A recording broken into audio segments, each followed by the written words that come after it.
నీ జీవితంలో తెలియకుండా ఎవరో ఒకళ్ళు అడుగు పెట్టుండొచ్చు, కానీ వాళ్ళు నీ జీవితంలో నుంచి వాకౌట్ చేశారంటే వాళ్ళు they are not meant for you. నీ కోసం వాళ్ళని దేవుడు పెట్టలేదు అంతే.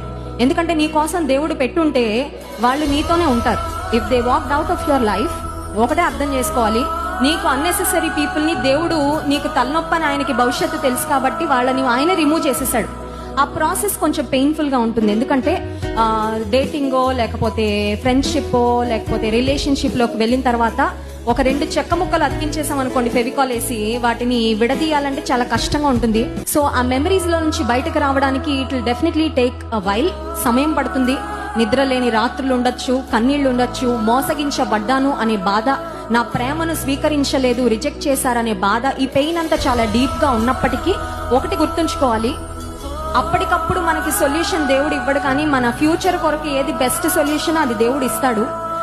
ప్రేమించిన వారు దూరం అయినప్పుడు ఆ వ్యక్తులకి కావాల్సిన సొల్యూషన్ ఏంటంటే వాళ్ళు మళ్ళీ వారి జీవితంలోకి రావాలని కోరుకుంటారు, అప్పుడే ఉపశమనం అని. కానీ వాళ్ళు నీ కోసం మంచిది కాదు అని దేవుడు అనుకున్నప్పుడు, వాళ్ళు నీ కొరకు దేవుడు ఏర్పరిచిన లైఫ్ పార్ట్నర్ కానప్పుడు వాళ్ళని దేవుడు తీసేస్తారు.